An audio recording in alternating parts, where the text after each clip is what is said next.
Demba Jumden de Jensheba Dajam, Yanda Bonzoga Sanje Riba Shazonde, Devaresha Banji de Gemba Jovan Dube Kamoju, Lana Meba Lana Menamje Demba Sanje Jumden, Bejawa Shaja Tuba La Chaza, Shudo Jazu Jewa Demba Jumden de Jensheba, Dajamba Yanda Bonzoga Sanje Rizonde, Devaresha Banji de Gemba Jovan Dube Lana Meva Hada Menamje Demba Sanje Jumden, Bejawa Shajan Tuba La Chaza Wa Shudo Jazu Demba Jumden de Jensheba Dajamba Yanda Bonzoga Sanje, Ribada Shazon Demba Devaresha Banji de Gemba Jovan Kalo Juba Lana Meva Hada Menamje Demba Sanje Jumden, Bejawa Shajan Tuba La Chaza Wa Shudo Jazu Kanze kanyen zo jadam zaya sajen dena komban dumbrun. Manen jiden dena choje songa deze kewa juma chana. Namda gunga chodo so sanwa yishi jadu serje lomu. Chaban jiden sumna lame ma gombo chonye chana chana. Senjon denpa timen tabe she serdon dawa chana chana. Duje chenda siva suma she nyame kenshen chana chana. Gombo tuche che denpa tamje kembe denpa. Sonam Yenden Jason di Shenshama Chance. Taben de Jatewa Ju, giving us on that which Chedo Telam Shoju, Shenju Chala Chance. Trenet Loya de Labatana Robu. Shingetama Yenden de Gendemaya Chance. The Bachi and Mejashin, Gavapuzo, Rangi Semne Yozo de Tennis and Jetemba. Karma Ravi Mameda, Juman Seva Melon da tenda ben deje shanum de terata sonum de tunjes kobantum ne jenjen da de den gada na da chiwa lam sebe sonen do wan do ware sho the teacher, the blessed one, who destroy the completely perfected, fully awakened me, perfect in knowledge and good conduct, Sugata no of the world, supreme guide of beings to the teacher of gods and humans, to you the completely fully awakened, the blessed one, the glorious conqueror, the subduer of the Shaja clan. I prostrate, make offerings, and go for refuge. To the teacher, the blessed one, the one going beyond, the full destroyer, the completely perfected, fully awakened being, perfect in knowledge and good conduct, Sugata, all of the world, supreme guide of beings to be tamed, teacher of gods and humans, to you the completely and fully awakened one, the blessed one, the glorious conqueror, the secure from the Shakya clan, I prostrate, make offerings, and go for refuge. To the teacher, the blessed one, the one gone beyond, the full destroyer, the completely perfected, fully awakened being, perfect in knowledge and good conduct, Sugata, all of the world, supreme guide of beings to be tamed, teacher of gods and humans, to you the completely and fully awakened one, the blessed one, glorious conqueror, the secure from the Shakya clan, I prostrate, make offerings, and go for refuge. When supreme among humans you are born on this earth, you paced thousands and strife and said, I am supreme as well. To you who are wise then I prostrate. With pure bodies born supremely pure, wisdom motion like golden mountain, fame that blazes in the three worlds, we know the best, to you I prostrate. With the supreme science, face like spotless moon, color like gold, to you I prostrate. You are immaculate, the three worlds enough, incomparably wise one, to you I prostrate. The Savior having great compassion, the teacher having all understanding, fulfilled of merit with qualities like a vast ocean, to you the one gone to dustness I prostrate. The purity which makes one free from attachment, the virtue which frees one from the lower realms, the one path, the sublime pure reality, to the Dhamma which pacifies I prostrate. Those who are liberated and who also show the path to liberation, a holy field qualified with realization, who are devoted to the moral precepts, to you the sublime community attending virtue I prostrate. Do not commit any non-virtuous actions. Perform only perfect virtuous actions. Subdue your mind thoroughly. This is the teaching of the Buddha. Star, mirage, a flame of the lamp, an illusion, a drop of dew or bubble, a dream, flash of light in the heart.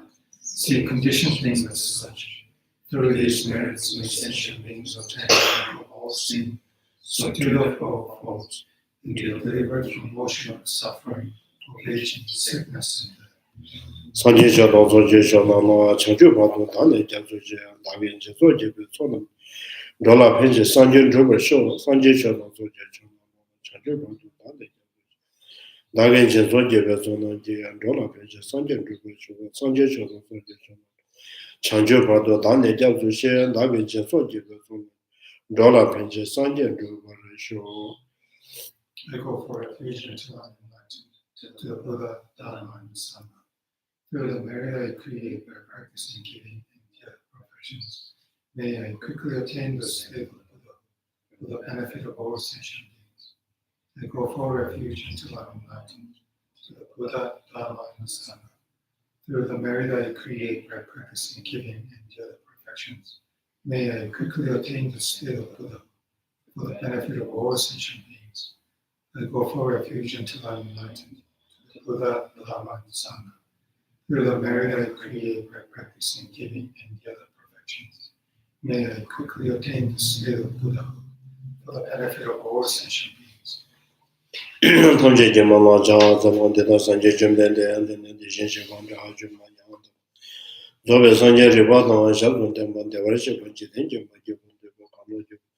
Lana Meva Hada Mena Jutemba, Sanjay Jumden de So, Dishin Sonam Jutum. Gevezawa Namachu Mezeva, Severado Jembas, Sonam Jeteranam Jishi, Beja Sambonam Jetuba, Senam Jemado, Jiu Rimba, Tona Mitumba. Tebe Meva Nalanga, Shera Sijim, Tona, Zibom, Sinjatam Jetumba, Chanju Sembanam Jaya, Wabe Kazana Jebu, Yangan, and Conjetan, Tebe. Yeshia Badam, Yeshipodam, soon. Baba Samjin Major was so number of Yanyan, Gujata, Chomichi, Gutumba, Javata, Sudagan Yavama, Sumevata, Monjaba, Tuyan, number two. Come on the Medemba Jason and the Duvan, the Shindo, Yonzo, Donata, and the Sivan, Chola Gava, Yonzo, Devata, Majumba, not other Jubas on Yajum. Yishela Neba, Yangan, Deva, Medeba, Yandavani, Simja Tamjema Siva Sola Shuba de Dedan, the Sanjay Jumne, the Jukuja, the Yanda. Tabishana Tomagava, Padogava, Tomagava, to answer what singers of Mandeva Yozo, Yozo Chawan Yanda Bato, and then the Tusheva Mevanya, the Tom, the Taylor, Kaban, the Soto, and get you. Jumne Legend was to be turned the wall and Labrador, Yarajo, and Sobe Shaju, and Drovacha, and Mitumba, the Vata. Temba you watch a war, Tewashim begin, Levashuba, Tubashuba, Tubashuba, Tewashim begin, Levashuba, Rivashuba, Tobushuba, Tubashuba, Tubaja, Charge of a residue of Sona Jabej, Shin, good on Jimena Luju, Chemo, congregation of government, Chemo, Chemo, Tade de Medanger, Medroba, Nijishet, and Zoba Sanjaman, Tambata, Charts,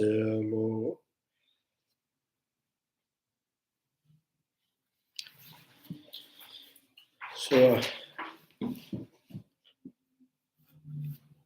I'm just going to read from the second ground.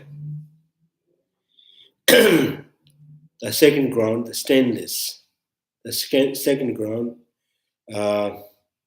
this is the 5 sections. How morality is completely purified on this ground. The praise of the morality. The analogy for how the Bodhisattvas does not mix with force opposing morality. The division of the perfection of the morality.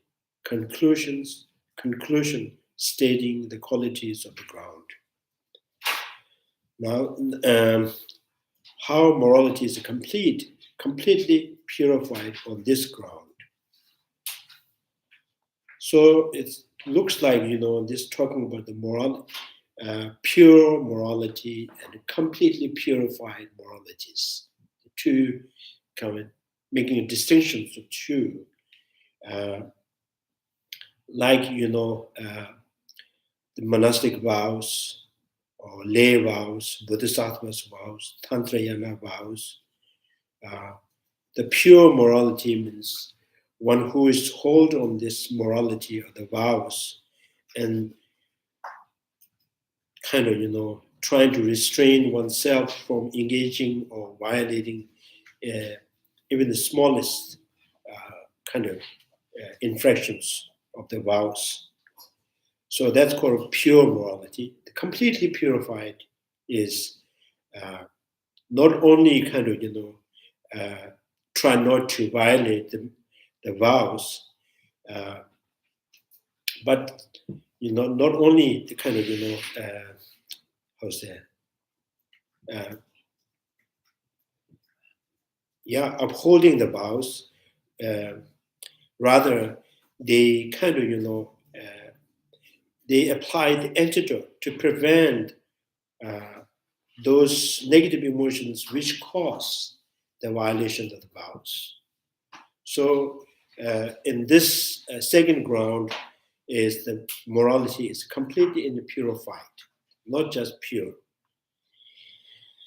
So this has 4 parts, showing the morality is perfected on this ground, showing that on this basis, the qualities become completely purified. So first talking about the morality in the second ground is completely purified, and then the second is showing that on this basis, because of the morality is, they are not only, being able to uphold the vows, at the same time, they have a strong antidote, the prevention, the powerful preventions, negative emotions, which may cause the the violation of the vows. And because of the pure and the completely purified vows, all their qualities, right? All their qualities, bodhicitta, compassion, renunciations, and practice of generosities, morality, patience, all these become completely purified through purifying their moralities, purifying their vows. So number 3, how morality becomes the superior compared to the first ground. And then this is, the first ground also has the antidote to prevent the negative emotions which cause the violating the kind of vows. And the second ground has superior compared to the first ground. So which there's not much to kind of, it's not easy to explain the first ground and second ground, why the first ground has not superiorly perfecting the morality, why the second ground has the completely purified morality. So only you can say it's because of their realization emptiness in the second ground is more powerful than the first ground, right? So number 4, the other causes that purifies the moralities. The other cause which purifies the morality is, the realization emptiness, the direct kind of, direct realization emptiness, which is more powerful than the first ground. So that is the 4th. So other cause purify the morality means. So as I mentioned, praising to the Buddha ceremony, do not commit any non-virtuous action, perform only perfect virtuous action. And how do you do that? As subduing the mind. And the way you subdue the mind and applying the antidote for the negative emotions, right? So, and the best antidote to purify the mind or to tend the mind is wisdom realizing emptiness. So that other cause that purifies the morality. Showing that morality is purified, perfected on this ground, and the text says, he is endowed with perfect morality and purity. Even in a dream, he shunned the stain of the moralities. So inner quality, invisible quality is their kind of, the unique quality in wisdom realizing emptiness. So the Bodhisattva was abiding on the second ground because he is endowed with perfect morality as well as the quality of the purity. Not just perfect and pure, not just pure and it is perfect. Not only during his waking period, but even in his dream, shuns the stain of the immorality. So that is, he remained untouched by it. So untouched by the immorality. This includes not just the immorality of the root infractions. So immorality of the root infractions, like, for the monastic vows, the four immorality of the root infractions. And then the Bodhisattvas, there's root infractions.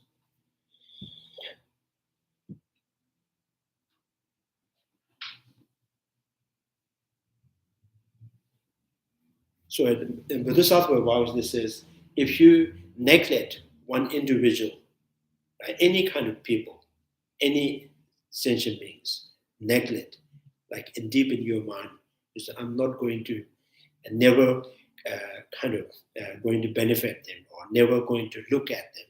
So if you have this kind of thought, this immorality of the root or infractions of the Bodhisattva's vows, right? Neglecting one sentient being is, in the Tantrayana, this is, if you do not meditate in emptiness, at least one a day, right? And you are violating the root of the Tantrayana vows. And so pumet means like looking down on the female, kind of general female, right? So this is also violating the root of the Tantrayana's vows. So root infractions, and then there's a naturally, reprehensible deeds. So this is kind of naturally reprehensible, means kind of like ill deeds. Any kind of actions that done through the like negative emotions, like anger, attachment, jealousies. So these are naturally negative actions, even that is done by the person who have no any monastic vows, no Bodhisattva vows, no tantric vows. Still, because out of the negative emotions, anything that you act out, the action become the naturally the kind of reprehensible deeds. So this is kind of he also relinquished the stain of the immorality of the violating the rules-based precepts. So you see the difference here. Immorality of the root infractions, naturally reprehensible deeds, and immorality of the violating the rules based on the precept. So as I mentioned, so these violating the precept is called downfall actions, right? So any actions done by negative emotions, and that is called ill deeds. And violating the kind of rules based on the precept is downfall actions. Like, if you take the Bodhisattvas, the one-day vows or the lay one-day vows. And so if you if you play music, right, if you're singing, so one day the lay vows, taking that, and the vows ends tomorrow when sunrise. So after that you can sing, there's not a violations. Before it was the violation of the rules based on the precept, because it's a kind of based on the promise, right here. Yeah. What's the difference between this rule-based precepts and rule infraction? Rule infraction is also Root infractions is root infraction is actually, it is the negative action, and it's also based on the prescriptions, right? Based on the precept. So you took the vows, so right, for the monastic sexual kind of contacts, and then the big lyings and the stealings, sojourn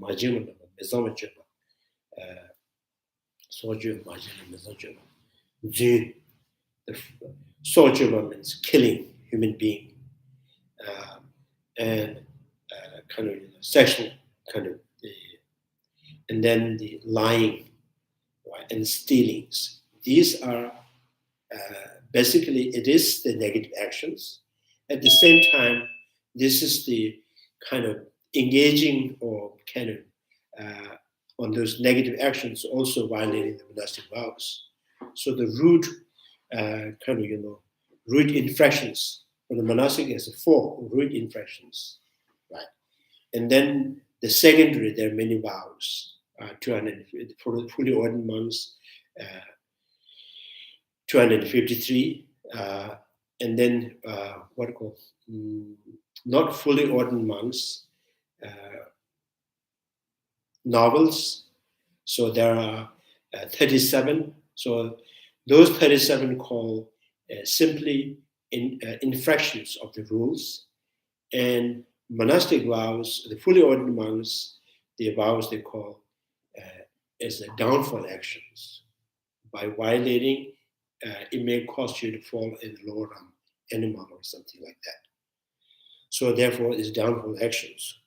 So all the downfall actions, not necessarily out of negative emotions,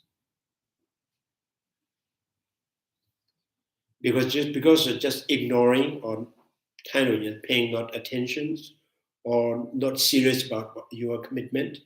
So that is the violating the vows.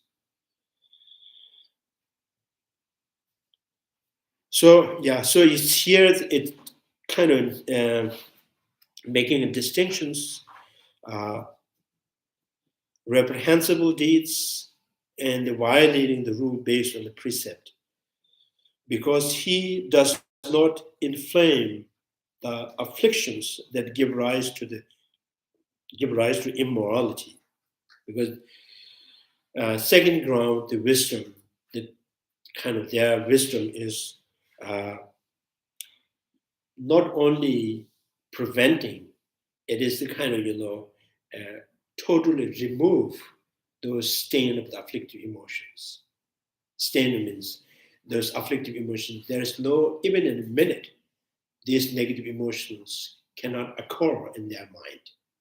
So because of that, their vows, not just pure, is perfect pure, right? Because there's no allowing any space for occurring of those negative emotions, which give rise to the immorality. So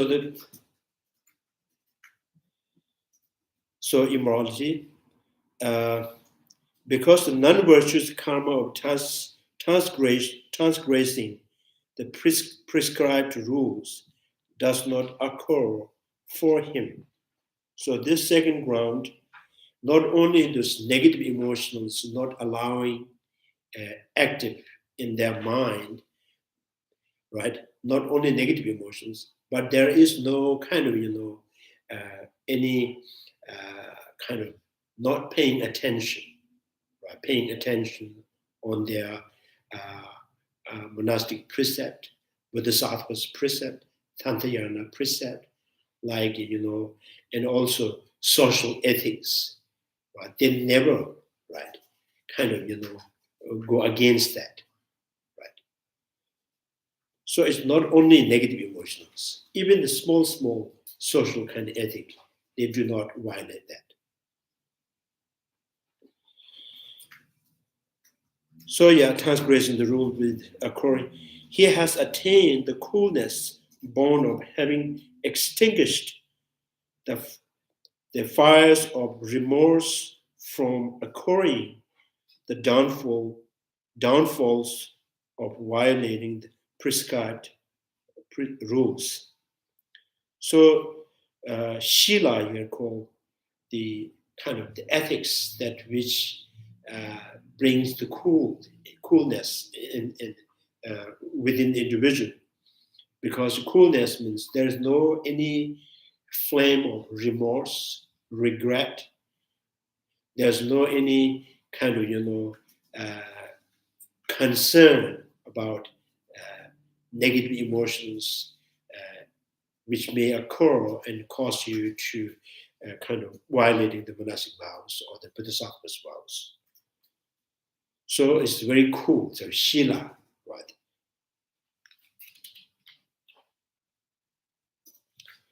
So it's Sanskrit words that use the coolness.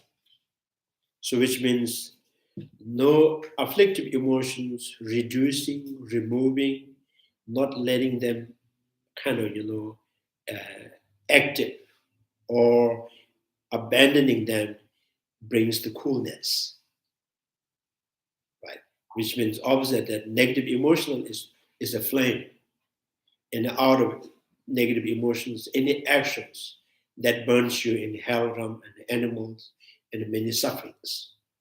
So the cool and opposite is the flame that causes or that produces the suffering. So this is why they use the term Shila. The fires of the remorse and occurring the downfalls, the violating the prescribed rules. So this is therefore called morality. The Sanskrit term for the morality is Shila, such as composed of the word Shita, referring to the coolness, Lati meaning to attain, alternate,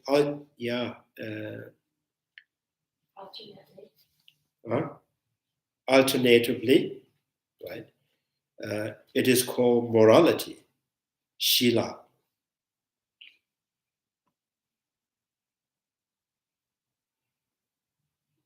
Shita, I don't know how Lama Tsongkapha studied this.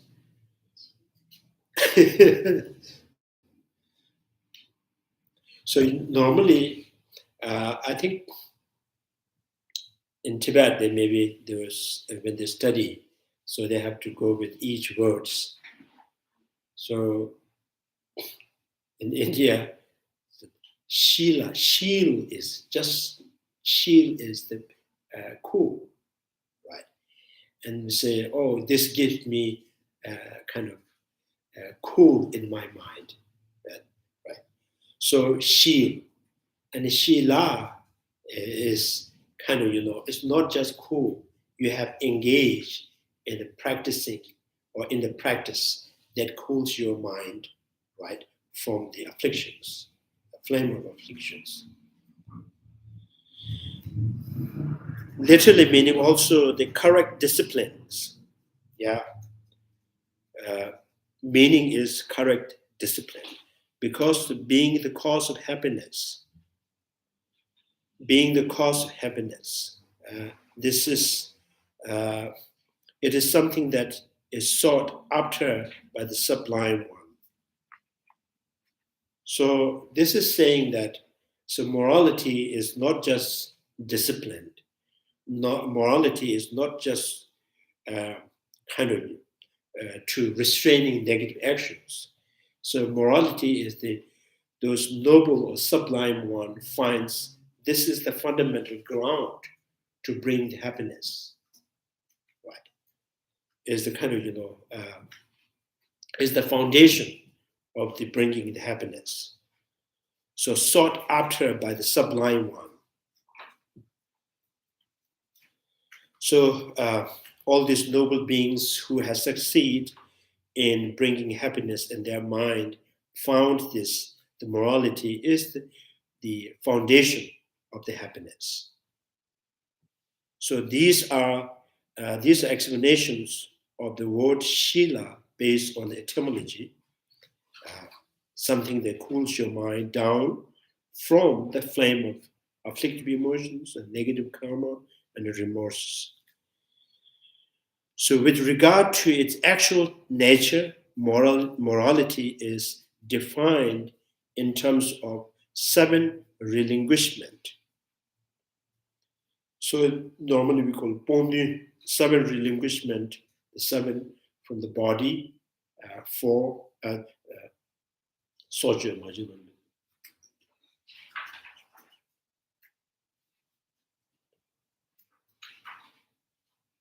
Yeah, for the body 3, speech 4, right? Jun Tama 6 from the body, for the lay vows, the Bodhisattva's vows, and then sojourn is killing and stealing and the sexual misconduct.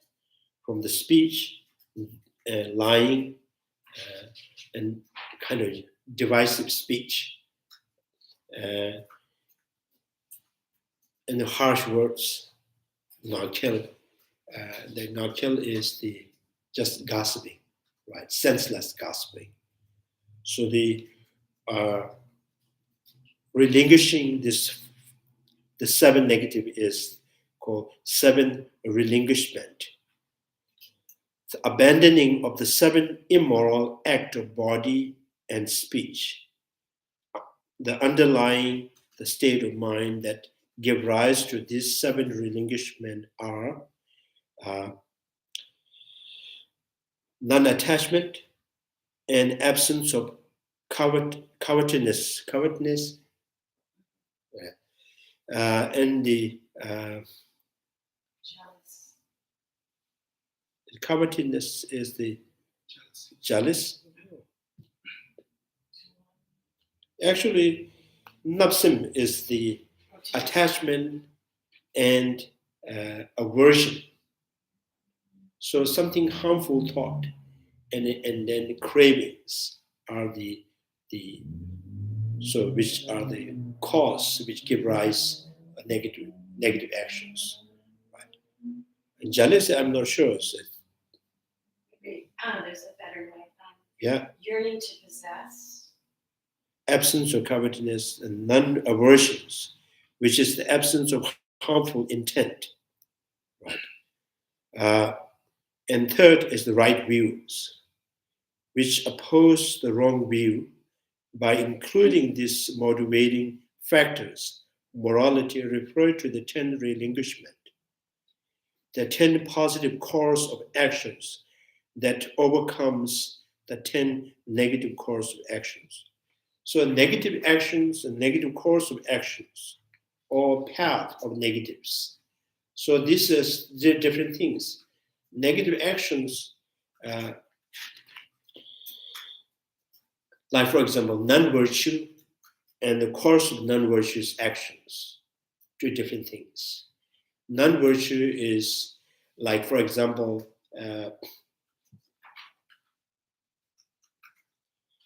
the course of non-virtuous actions is it contains 3 factors: intentions or the motivation, and the actions, and completing. So that is the course actions. For example, out of attachment and like physically you walk and to steal, and you have it. So object that you just got it. So something, the object that not belong to you, and you have it, and you said, this is now mine. Right. So that's the whole course of actions, completing. Right. So this is called the positive course of actions. Course of actions. So in this way, you can say 10 virtues. So the 7, like, 3 from the body, 4 from the speech, the kind of, taking of vows, through the taking vows, you restrain an action of those kind of the 7, right? The 7 actions, negative actions, preventing negative actions. So the 7, what it was, 7 relinquishment with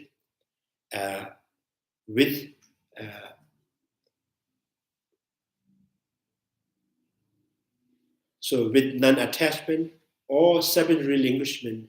Take it, for example, monastic vows. This is, if you go to kind of, assembly, when you take the monks, they're giving the monastic vows, and your intention is to take the vows, you go there in the during the ceremony, and you have intention to receive the monastic vows.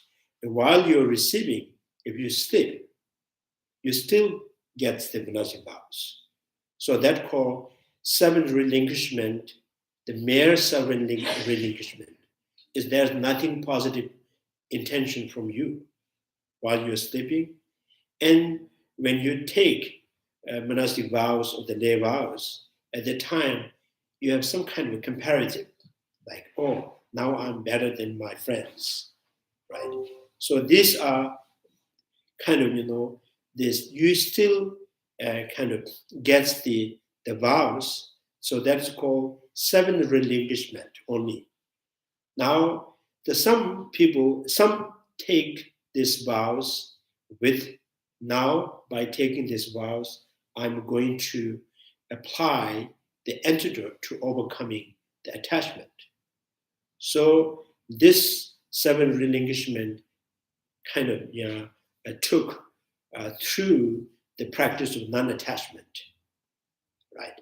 So you can take with 8, you just simply have 7, or with 8, right? And then if you take that with kind of none of aversions, like out of compassion, right? So you can receive the 7 relinquishment with 8, right? Or 7, 8, or so Lama Tsongkapha says there's no 9, or you can 10, right? 10 means now. So what you motivated to receive the vows is through kind of practice of the non-attachment and compassion and the right view. So then this called course of kind of 7, the course of actions, positive course of actions.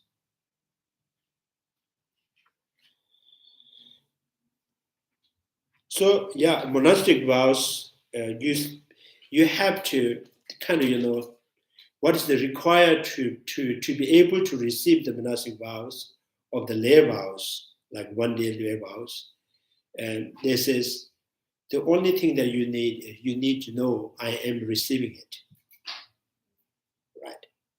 So there is even like a 7-year-old child, if they have a sense of knowing that I am going to take these vows, so they can receive it, right? So there is not necessary to have any kind of non-attachment intentions or compassion or the right view. So if you have the kind of additionally the non-attachment and non-aversions and the right view, and that's the complete, the course of the actions. You have to understand it, though, the vows itself. So you don't really need to detail understand that. So you can, so there's a, culturally people take the vows, so they will receive the vows, although they have not much knowledge of how detailed that is, right? Because they know this culturally well known, there's the vows, you should take the vows for a day or month or year or for your life. So the requirement is you need to be sensible, enough to be sensible that I am going to take it. So while you're receiving it, if you sleep, so you still get vows. Right. So there are many called in what drives you to take the vows. There's many, and some kind of under the conditions some people may take to get just to get the protection. So they're afraid of their enemies. They go to the temple and get the vows. So their intention to receiving the vows is to protection for themselves. And some people, they go and take the vows just for the living, right? So because they are not really enough to eat, the shelter is not good, and then if I go to the monastery, so I get everything. So easy food, a place to stay, right? So in that intentions, so if you go and get the vows, you still get the vows. But here this is the kind of the positive course. Course the action is not there, right? But even if you receive the vow, but you slept through it, but you can still violate the vow. Yeah, the kind of consequence is always there. So consequences never change. So there is no kind of small kind of, because you are not really have fully knowledge about the vows. Therefore, you have a small consequence. No, the consequence is sins. Does someone still receive the benefits of the vow even if they don't understand fully, like the depth of it? Yeah, they still get the vows. Okay. So, because the important is once you get the vows, if you violate, so those called the downfall actions. Downfall actions.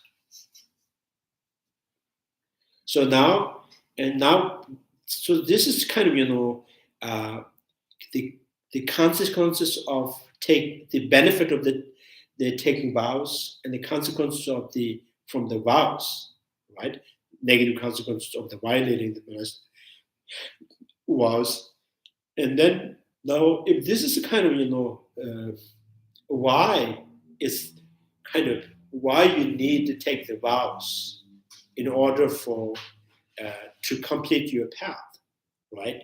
So then this is the sublime whose find is the foundation of the peace. This is the kind of if you want to build a house, you need to first lay out the foundations. This is the morality, is the vows are the foundation. So now kind of how do you really kind of build their foundations out of positive mind, or just kind of, I want to build that house, or I thought about this, or my friend has built that house, so I just lay out the foundations. So, right.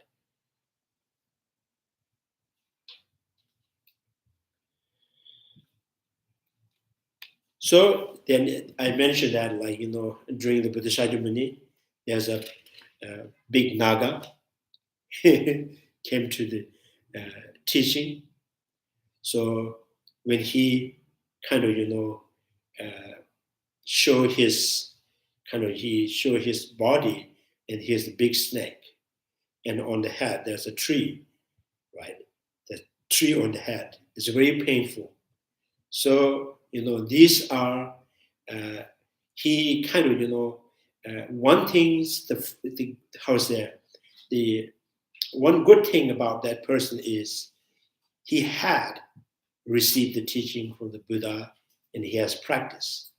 And the bad thing is he has violated, therefore he has to born an animal. Because he has received teaching enough and he has thought about it, he's practiced it, now he is able to see the Buddha and receiving the teaching from the Shakyamuni Buddha. So you see, so the immoralities put you in unfortunate, but with the imprints, the seed that planted in the mind, and you have the access to receive the teaching from the Buddha again. Mm-hmm. Right.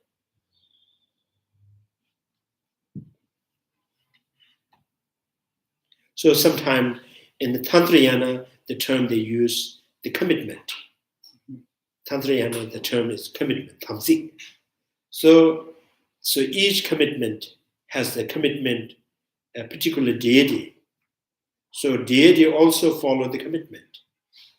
Like, Tara and Sadhana, this is, if recite this 2, 3, 7, so you will get the wealth, you will get the sun, like that. Right. These are the commitment. This commitment is also kind of, upheld by the deity. So deity also follow the commitment.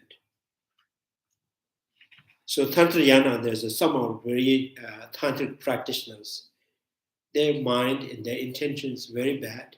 So intention bad because they have kind of how to say, so diligent, so persistent in getting the result. So even the deity, maybe he hate that person, so he has to come and protect him. That's his commitment. Mm-hmm. Even the deity don't like him because his persistence. Mm-hmm. Because Tantrayana is based on the commitment. You have, so for example, if you want to get loan from me, at least you have to come to my place and you have to sign, right? So I don't have no choice. Your intentions, the good or bad. Even I don't like, by the law as a commitment, I have to give you loan and you take the loans, right? So like Tantrayana deities, many of those called the deity of the commitment. So from your side, 5 steps, from my side, 5 steps. So let's complete our destinations like that. So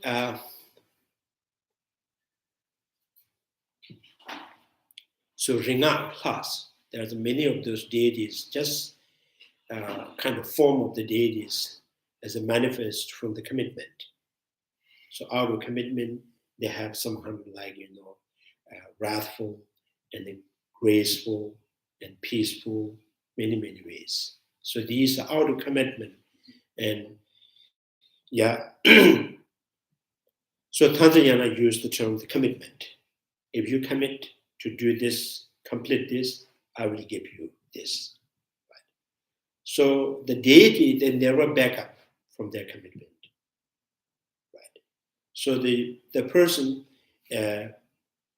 so has good intention or bad intentions. So if he complete his sessions, then he will get the result. But because of you have no good intentions, you are not following the kind of disciplines, or you have no compassion, sentient beings. So even when you receive the result, so you will not enjoy it. So that's the kind of your fault.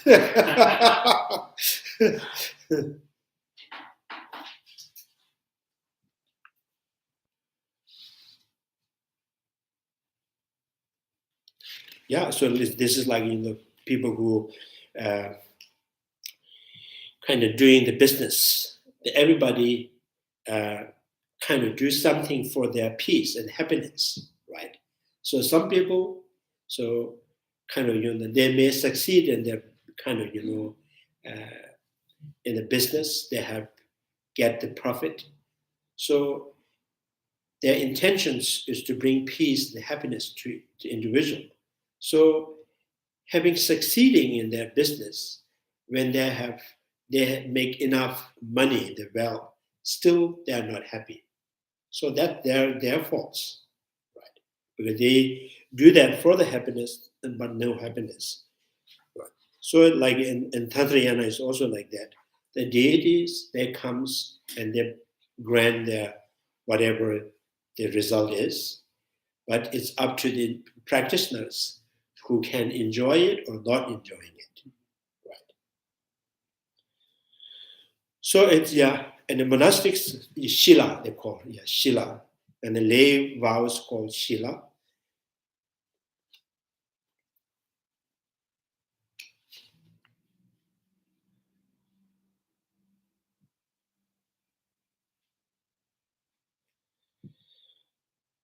So the positive course of actions that overcome the 10 negative course of actions, showing that on this base, the qualities become completely purified, since all movement of his body, speech, and the mind are pure.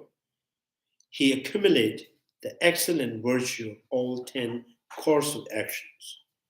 Now, this second ground of the Bodhisattva is saying that because he has not only upheld the vows, he has successfully overcome the negative emotions which cause the violating the vows. Right? He has overcome that, and so after that, as a result, and this individual Bodhisattva, the second ground, every actions every action of their movement of their body is accumulating the merits.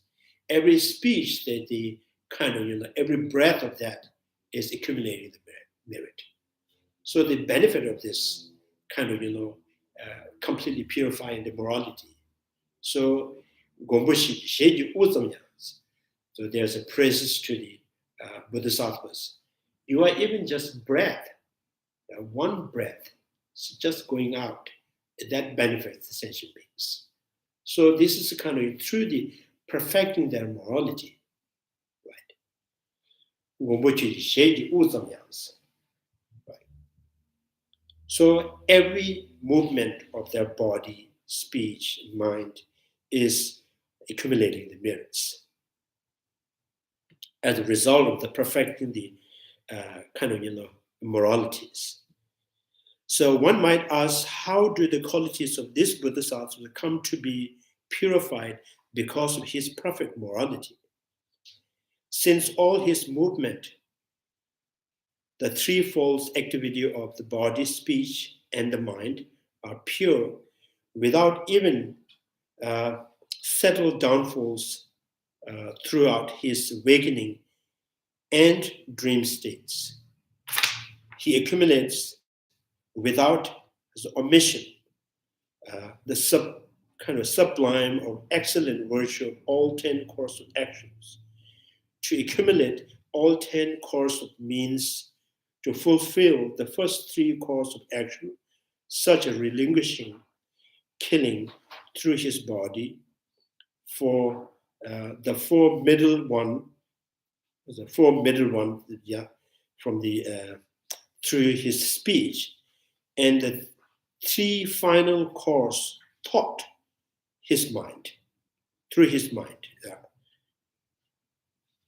Final course through his mind. So final course 3 is kind of attachment, aversion, and the wrong view, right?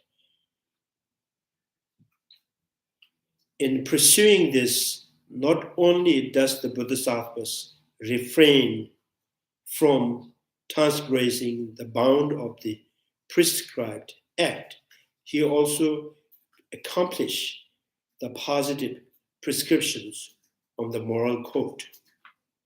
So this is why his mind there is no kind of, forgetting or ignoring or neglecting.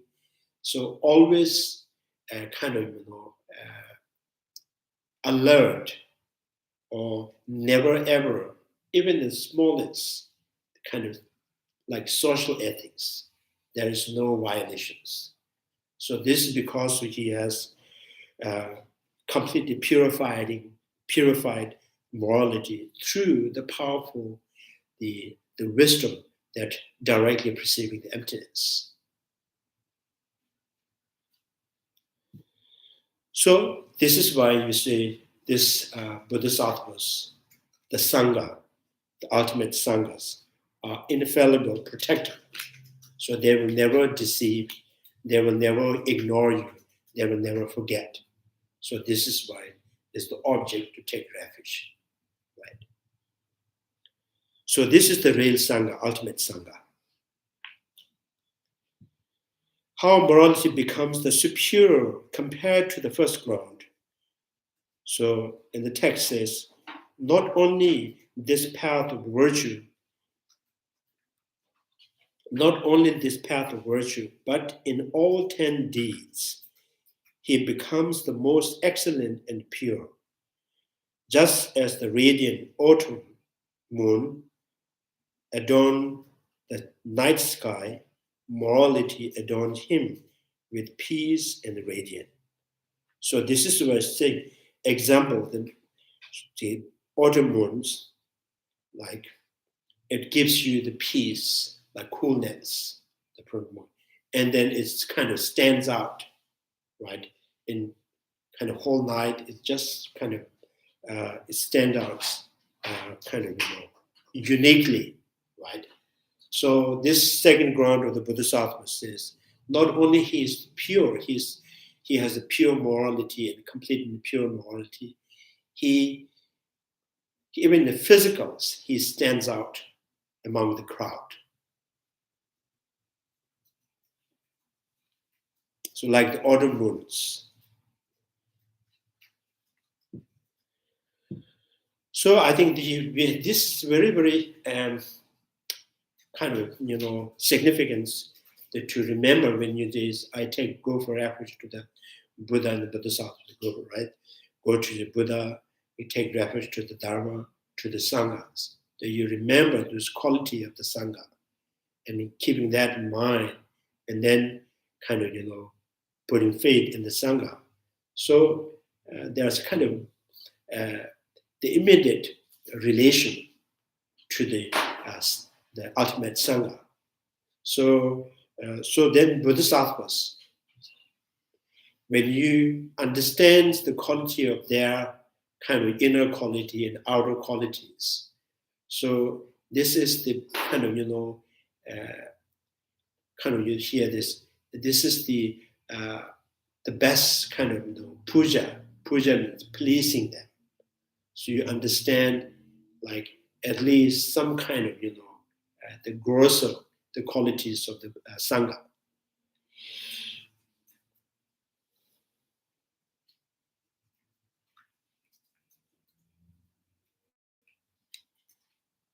So during the Buddha Shakyamuni, Buddha's his image, his kind of look is always stands out from the crowd in the monastic.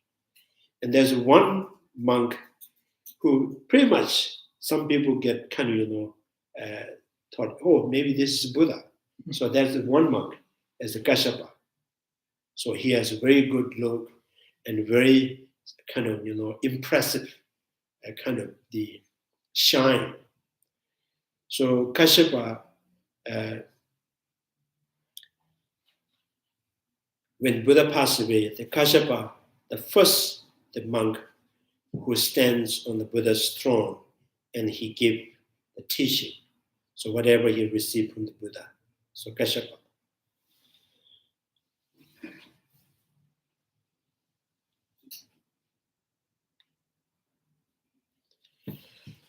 So isn't it the case that these 10 courses of positive actions are accumulated in their entirety by the Bodhisattvas on the first ground as well? So the question is, So the quality, the kind of, a pure and perfect morality, isn't this, isn't this quality not in the first ground? So reply, yes, they do accumulate them. However, to the extent that the second ground, the Bodhisattvas excel in not only this path of virtue in general, but all in 10 course of the positive deeds, he become the most excellent and pure to an extent beyond the Bodhisattvas on the first ground. So there's not much to kind of say to show you how he is right better than the first ground. Let's say because he is the second ground. So he not only perfected generosity, the second ground has perfected the morality. So the only you can understand the difference, what makes the difference is because their knowledge.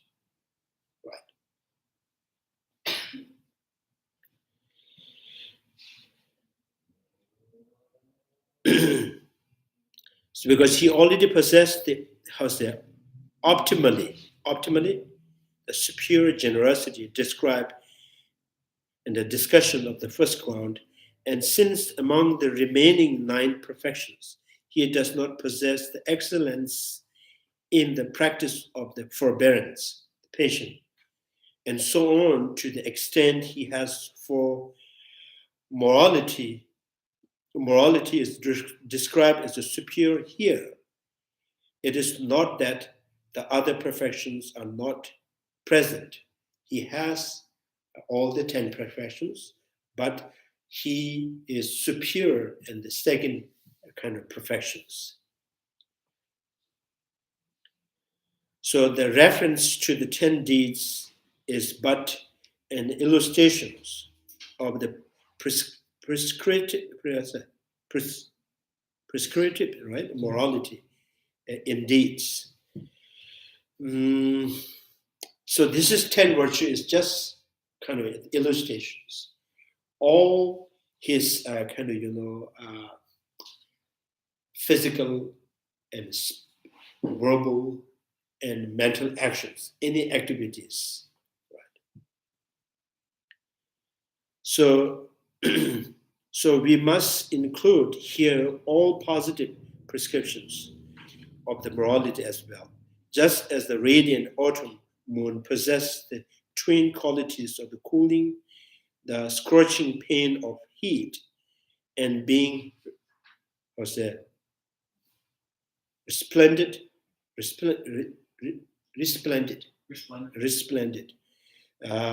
with the white halo of light.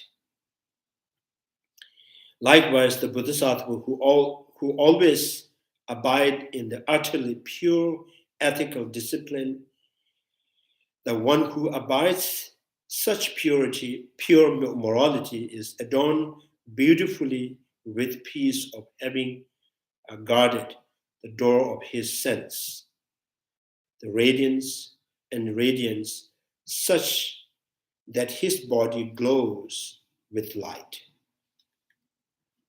So sometimes people imagine this like, Buddha and Bodhisattva has some kind of light on his head. Some people, they say it. Some people, it says, it's not just head, it's a whole body. Right?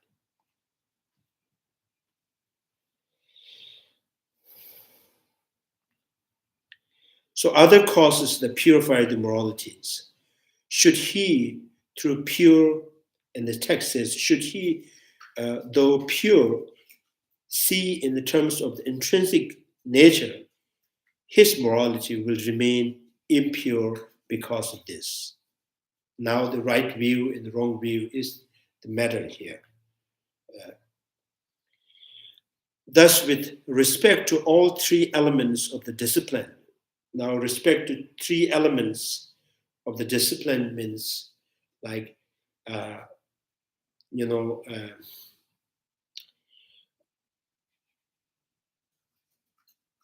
restraining not to kill is right. Kill human being means the human being and the person, other person, and your vows, and who uphold that vows. 3 elements, right? If you want to steal something, if the stealing is into the person and his actions, and to whom you are stealing it. So 3 elements, right? So, if your mind is underpinned with the kind of the wisdom that understands the lack intrinsic nature in individual and his actions, and to whom he is restraining the negative actions. So this is the kind of the wisdom that bounds the morality, right? That binds morality, so moralities. So discipline, he always remained free of the flow of dualistic thoughts. I think the best of their explanations is how the morality become the pure and perfect. It's only kind of the best answer is because his mind is totally kind of controlled by the wisdom realizing emptiness.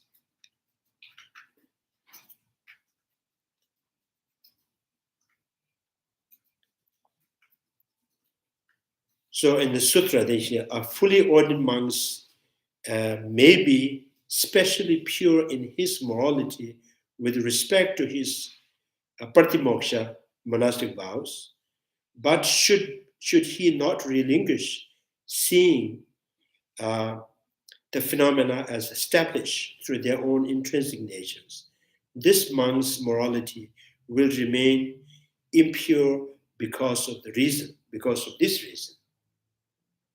So this is like a monk who is upholding seriously about his vows, and his mind is kind of more leaning towards intrinsic existence.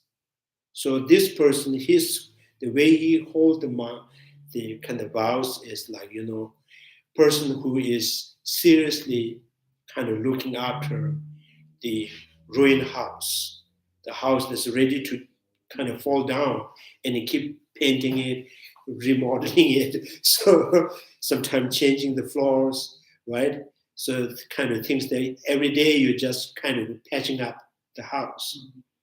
So it's like this is almost falling, but because of your seriousness about the kind of this vows, it just looks kind of standing still. But anytime it may kind of fall. So this is like impure. It's remaining impure because of this reason, because your mind is not understanding the reality as it is. So he will be like a moral degenerate who pretending to be endowed with moral discipline. So the Heap of Jewel Sutra states, so the Buddha, I think this is part of the Vinaya Sutra. So Buddha says to the Kashyapa, now here, some audience monk who are endowed with moral discipline, who are restrained by the pratimoksha vows and abide in them, whose rights and the spare of the conduct are perfect, who views the how's that?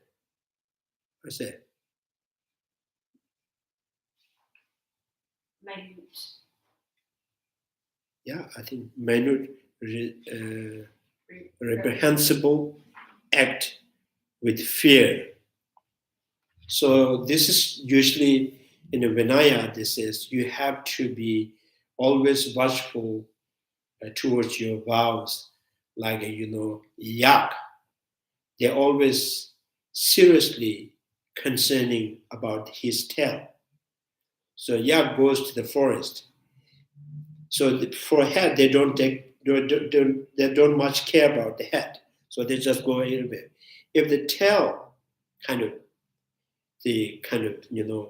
stuck with small kind of branch of tree.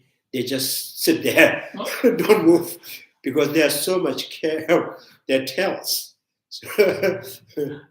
So, and monasteries should uphold their vows like, yeah, they're serious about their tails, right? Like in people who are seriously kind of sensible about their eye, right? So this monk, even the smallest kind of, violations, they always serious about it. And then this kind of holding the what really kind of drives them to keep holding on that vows is out of fear. If I breaks, I may kind of born in helldom or animals. So out of fear, they're upholding. So this is like, and then this is like, almost like pretending, right? You have no confidence in your vows, but out of fear, you're always seriously watchful and guarding the vows. So the precept, they cultivate the basis of the training, become endowed with the perfectly pure action of body and speech and mind. Because of this, their way of life is perfectly pure, but they still speak in terms of the selfhood. So intrinsic I, right? The Kashyapa, this is the first example of the moral degenerate pretending to be endowed with moral discipline. So it's almost like you have no natural positive kind of moral or positive actions. It's out of fear and upholding that vows.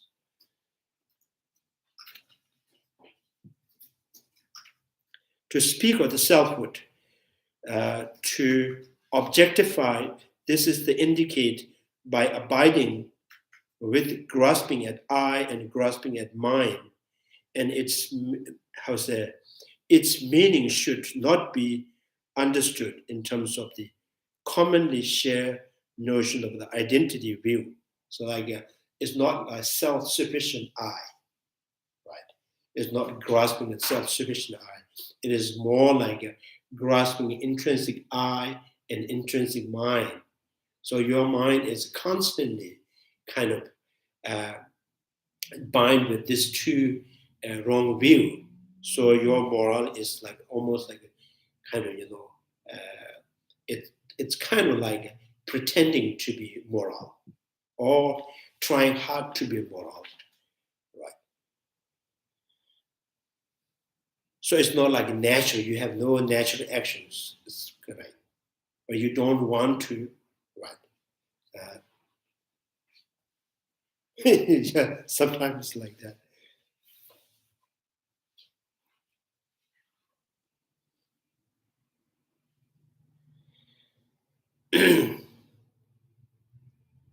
Since the pronoun he cannot be related to what has immediately preceded, at end of the previous verses, the following translations by the Nakso seems to be better. So Nakso translation is, so Pasab Lozawa, Pasab translators and translation is, thus with respect to all three elements of discipline, he always remained free of the flow of dualistic thought. So Nakso translate as, if one,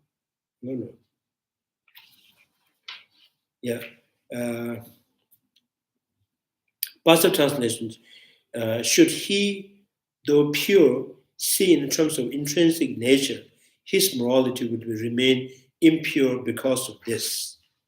So Nakso translation is, if one sees his discipline to be pure and intrinsically, by this he become morally degenerate.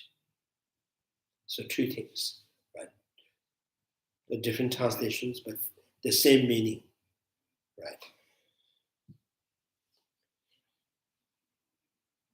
So, because one's morality does not become the purified if one does not relinquish object-laden views.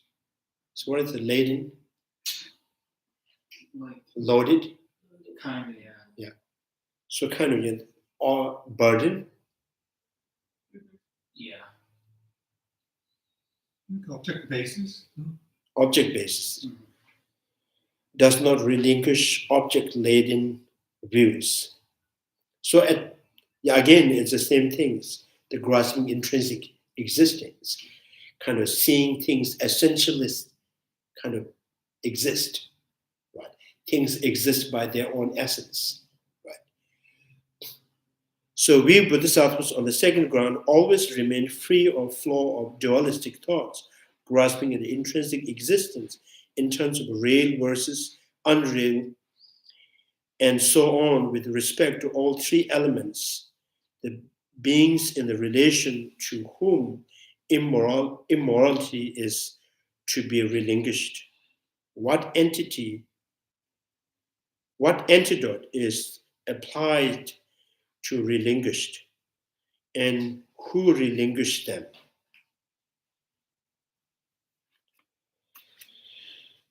So this is kind of,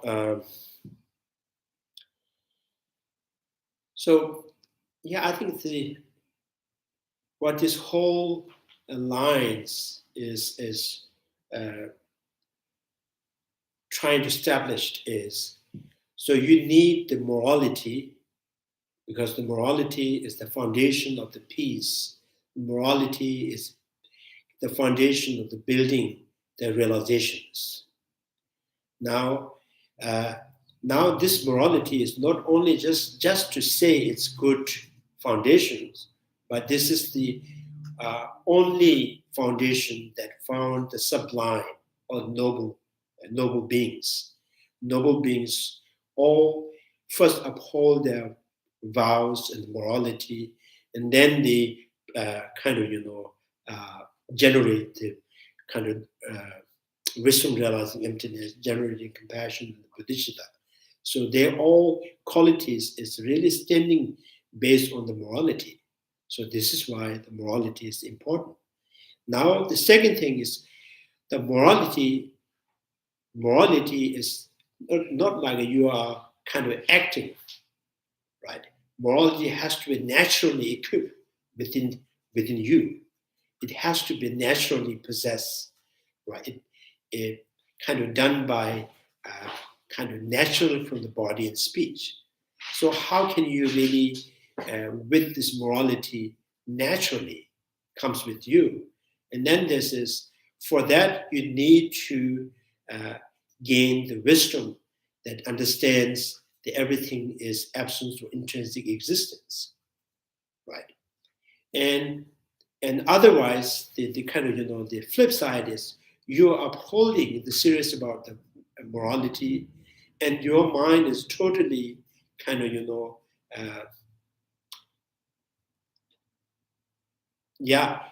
kind of overpowered by this wrong view. So then it's like you are not in the kind of you are in the middle kind of conflict. So your mind is more overpowered by the wrong view, but you uphold the vows. So this is like you out of fear, you're just holding and you are acting in this, right? Like movie actors, they act, right? So they have to act, look good, or you have to be more serious, a real person, right? So if when you perfect your wisdom, your knowledge, your mind is totally convinced with the reality as it is, then this morality, you don't have to be look after it. You don't have to be seriously and out of fear the upholding it. It's all become natural, right? So body, speech, the minds naturally cultivating the mirrors, naturally benefiting the kind of sentient beings. Naturally, it is not engaging in any the violation of the kind of kind of vows and social ethics like that. So to be natural, and then you have to, your mind need to gain the wisdom.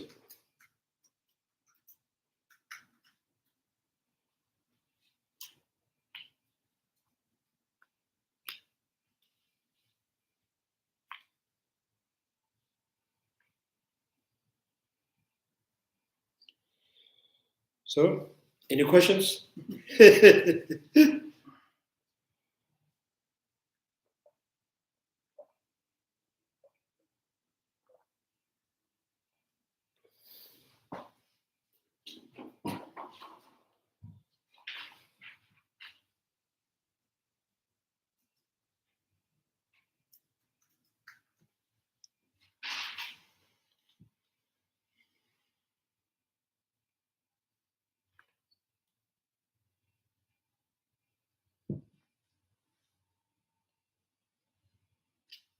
So, if no questions, then I'll read again. How morality becomes the superior compared to the first ground. So text says, not only this path of virtues, but in, I read this right. Yeah. Praise of the morality. So the praise of the moralities. This has 5 parts. How enjoying the result of the generosity in the higher realms depends upon the moralities. How enjoying the result of the generosity through the successive lives depends upon morality, showing that it is extremely difficult to escape the lower realms if one is divorced from the morality. The reason the discourse of the morality comes after the discourse on the generosity, proclaiming the morality is the cause both of higher rebirth and a definite rebirth. So, so it's kind of, they're saying the praise of the moralities, how important the morality is to be able to enjoy the result of the generosity that depending on the moralities. So morality, with this morality, you will be born in a higher rebirth, more,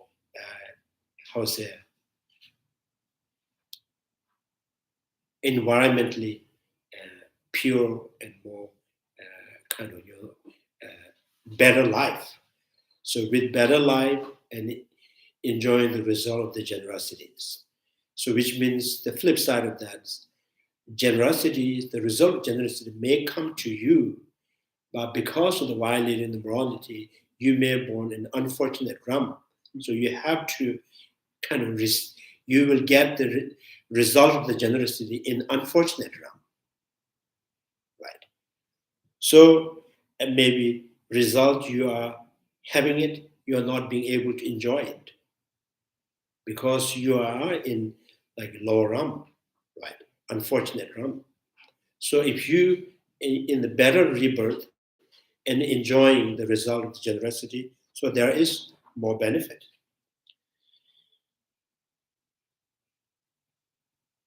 So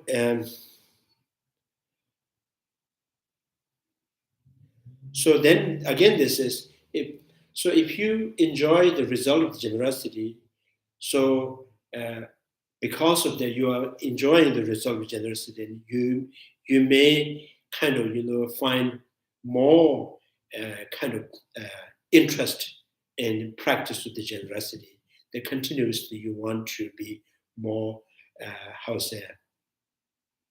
and conducive the conditions, right? You will be for example, in this life, you have born as a human being, and you have not much difficult to face to food and shelter and things like that, right? So these are all you have to think that this is the result of the generosity in the previous life. So now, to making sure the next life to continuously be more, environmentally in good condition. So if you continuously practice, again, you have to born in a higher rebirth. That depends on morality. If you born in hell realm or animal realms, and there's almost like very little chances to come back to the higher rebirth. So this is why, morality, to continuously enjoy the result of generosity, that depends on morality.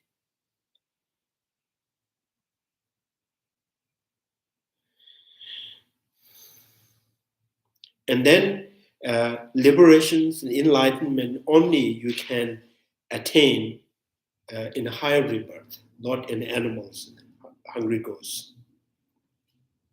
So that is also depending on the morality.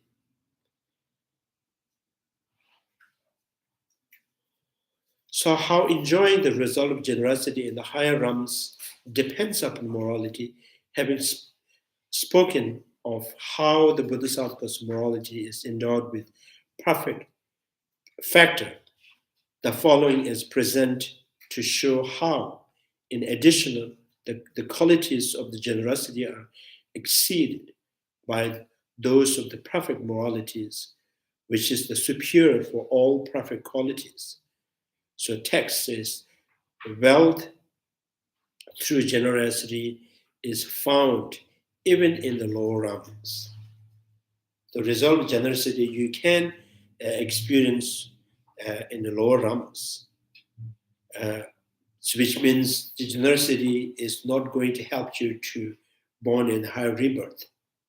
So morality is kind of, so the actual cause for the substantial cause for the higher rebirth. This occurs when one has fractured the lack of the moralities. So the example in the some kind of the commentary, this is some of the Nagas. It's a very live in very luxurious. Nagas, they have the diamonds in their head, right? So some Nagas have 6 head, 7 head. Each has the diamond. So these are the diamonds are the result of generosity. But having that on the head is very painful for them. So it's painful. So it's not because of the generosity they're painful, but because of the breaking the leg of the moralities. So even when you receive the result of the generosity, it's very painful because you are in unfortunate realm.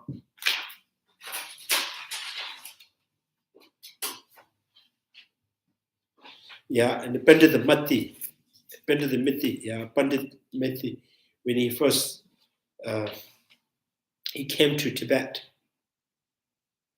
and he came with a Tibetan, one of the Tibetan translator. The translator himself is very old, so the Pandit Mati come with him. On the way, the translators died, so he alone go to Tibet, and he can't speak Tibetan languages, and no one knows him. He's the great scholar. So one rich family give him the job or work to raise the sheep. So every day he has to go to the kind of sheep herder. So at that time he was keep riding some kind of, so later on, few years, and then some of the Tibetan masters, they kind of, heard kind of news. Oh, Miti went to Tibet. So that those Tibetan masters, they're trying to find him. So they finally found him. And the one question they asked is, why did you come alone in Tibet?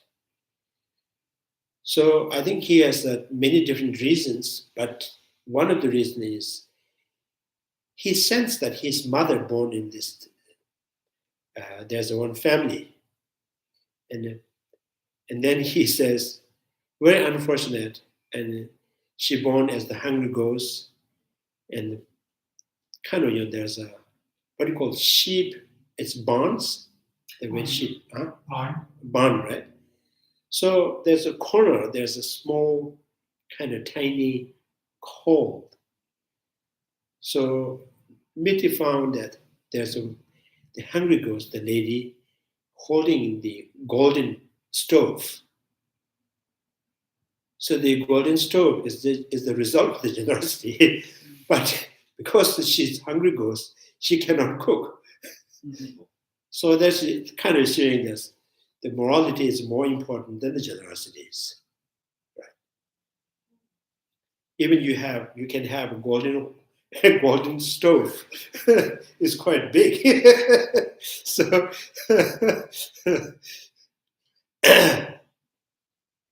like this, it makes more pain because we want to eat. So when you see the stove, oh, how can I cook?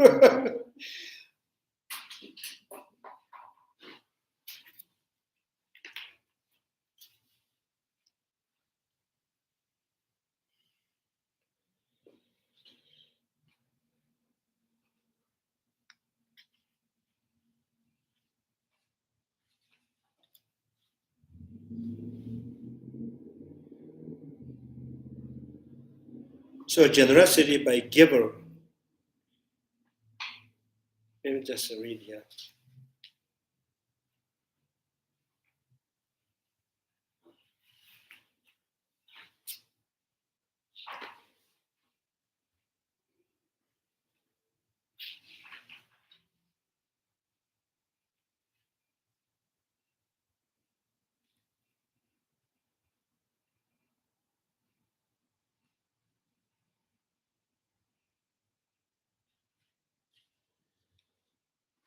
So generosity is by a giver that had it been endowed with morality, could have brought perfect enjoyment of extraordinary wealth in existence as a celestial being of the human being.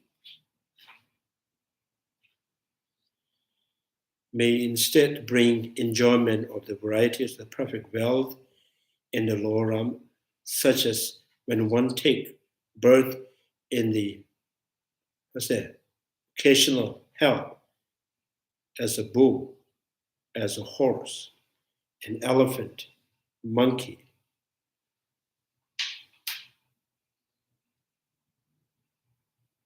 Hungry ghosts, the great supernatural powers.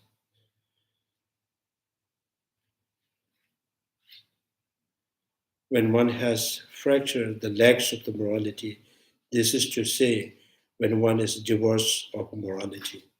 This explains how, if one is divorced from the morality resources that are the effect of the having practice generosity, instead of coming into fruitions during the existence in the higher realm may be realized during the existence in lower realm. Therefore, the person who practices the generosity and the wisdom, the fruit of his generosity, is ripened during the existence of the higher realm. As referred to above, should guard moral discipline. So this is kind of morality is important.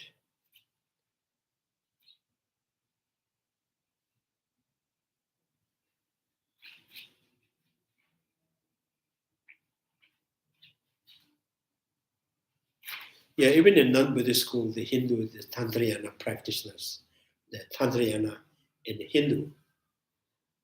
So most of those powerful kind of the guardians, right?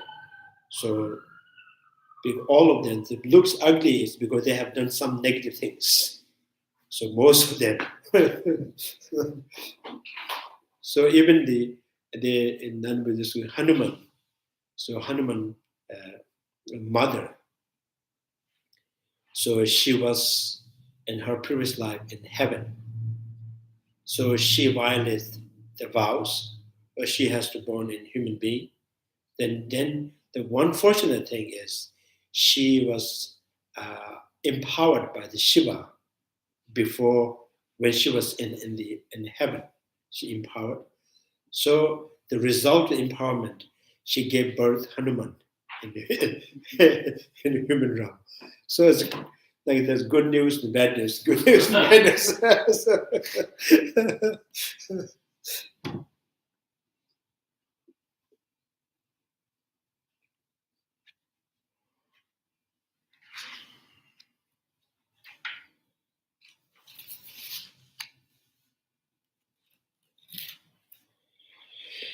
Okay, any questions? Yeah. Yeah, the wisdom can perfect the morality, or have persistent morality to be perfectly purified. I think wisdom is the only kind of condition that can perfect generosity, morality, and the patience. All of them perfected through the wisdom. Now you say wisdom alone is not really that much the unique things. Without the morality, the wisdom has not much to extend its quality. So morality has to back up the wisdom to strengthening and it kind of continuously increases the power of it. So this is like your consciousness, your sensual consciousness. Like you have the consciousness, but without the sense power, you cannot sense the taste, you cannot sense smell, right? And all these senses is also part of the consciousness, right? Your mind is much happier and pure, and you can enjoy the sensual experience.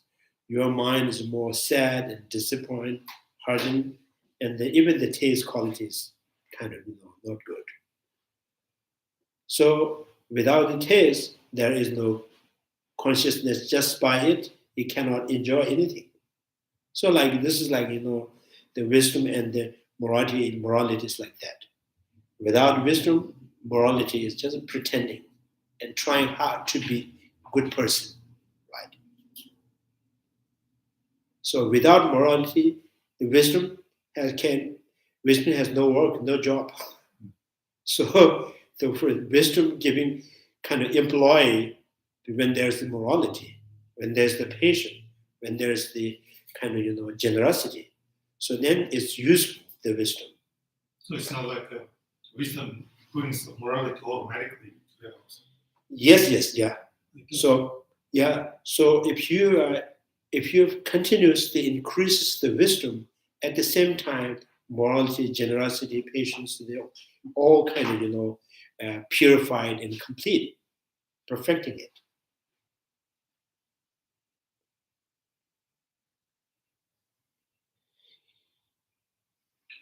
But wisdom also sustains it.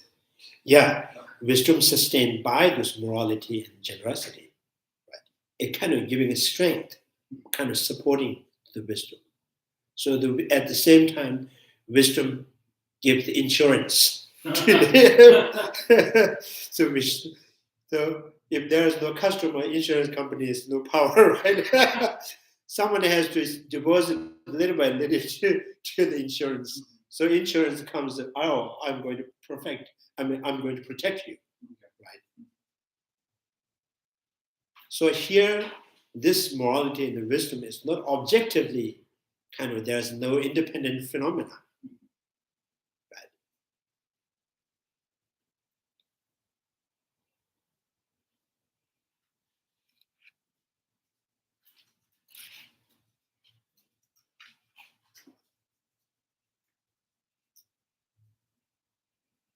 So it seems like another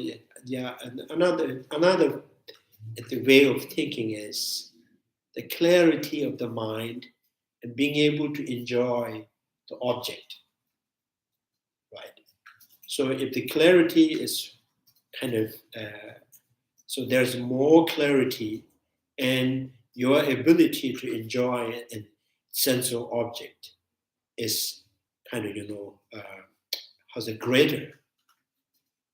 So, and then greater you enjoy, and then again that also help back to the clarity. It's become more convincing.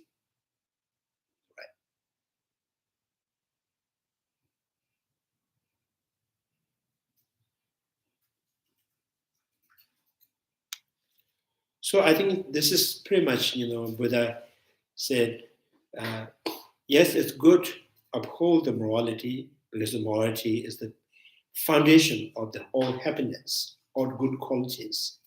But if you holding it out of fear, right, and you try hard to be in that, abiding in these vows, and without any quality of the clarity of the mind. So it's kind of like, it's like pretending. You're trying hard to pretending, right? So this is like, someone who possessed the kind of century-old house and patching it up all the time, right? Always coming and looking which one is broken, so just as patch and the paint that. So it's like that. So now this again implying the Buddha and his body, speech, and mind. Is he paying attention? Am I violating vows? Am I saying wrong? Or am I going to hurt him? So Buddha has no intention. He never kind of, there is no uh, uh, any part of his mind that being watchful to his physical actions, speech, because he's everything that kind of, actions that comes to the body and speech and the mind and every activities is from the pure state of mind, total awareness. So his his speech has no harmful to anybody, right? So there is no possible with him thinking, oh, I should not be saying that, right? There's no remorse and regret is possible. So it's natural.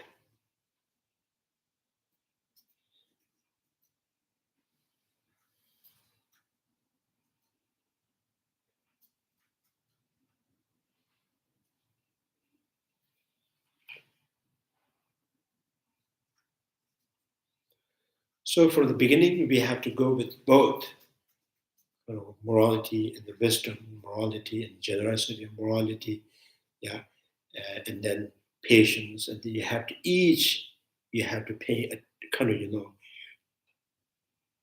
persistently holding on the practice of that, right?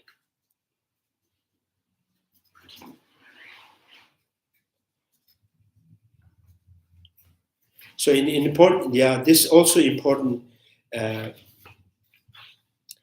qualities is kind of saying that the so the sangha that we take refuge is not ordinary person. It's a reliable, infallible protector, right? So these sanghas, the ultimate sanghas, are the kind of uh,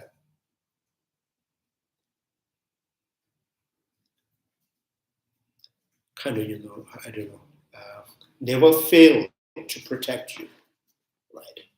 And there is no any kind of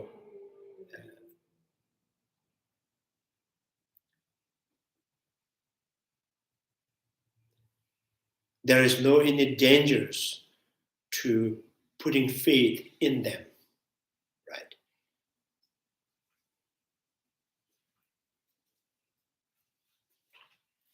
So yeah, taking refuge to the Buddha is total awakening. Taking refuge to the Dharma is the Dharma here is a perfect view that free from all the afflictive emotions. And taking refuge to the Sangha is infallible, right? Ever good, ever good. There is no any, even a small kind of period of time, even a minute, there's a harmful or any kind of expectation from the sentient beings. There's no even a second.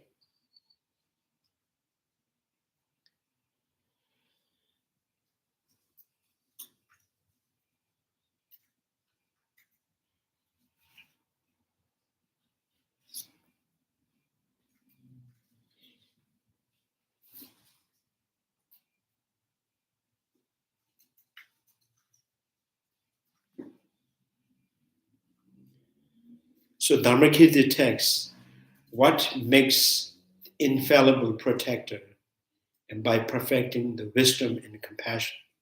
So Dharmakirti says, so whoever and who are kind of, who has perfected, who are perfecting the compassion, the wisdom, so they're going to be an infallible protector.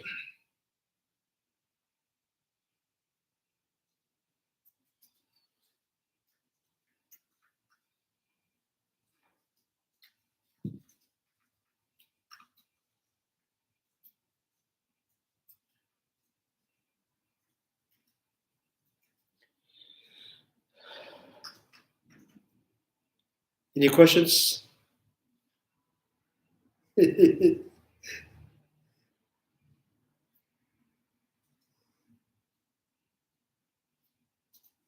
Larry is more relaxing today. Did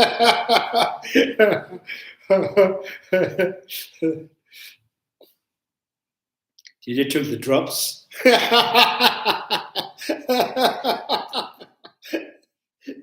No drops. Okay. I may have been dropped on my head, but that's a different kind of drop.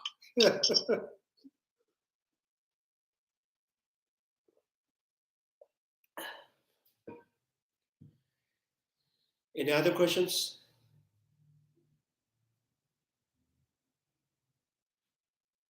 So the whole teaching is all talking about the qualities of the Buddha, Dharma, and Sangha. So how you become is talking about the quality of Buddha, Dharma, and Sangha, and how it also talk about how you can be, and how's the path that you are going to be the kind of and infallible protector. Right.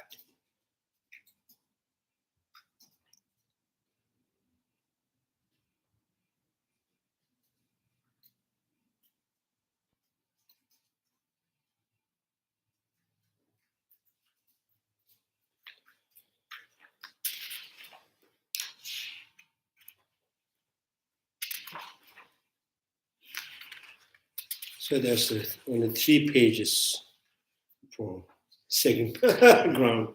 Then we can go third ground.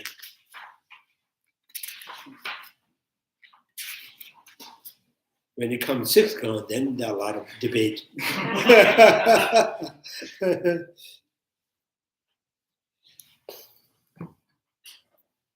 Okay then. Chanju simjo rinpoche maje bana jeju jeba nyamba mewa nya kono kono kawa tonye tawa rinpoche maje bana jeju jeba nyamba mewa kono kono kawa pama simje tamje tetan jeju ngendro tamje tado tongo de chanju simba kana sushu teta kunje molom joju ruchi karera weko beshi pendan de wama nu jowe ne jeren se tenzin jabe shabe sete bado tenju ruchi. May the precious holy mind not yet born arising. May it born have no decline but increase forever. May the precious mind realizing emptiness not yet born arising. May that born have no decline but increase forever. Due to all these merits, may all father and mother sentient beings have all the happiness, and may all lower realms be empty forever. Wherever there are bodhisattvas, may all their prayers be accomplished immediately. In the sacred lands surrounded by snow mountains, you are the source of all benefit and happiness. No powerful changes remain in this world until samsara ends. Thank you very much.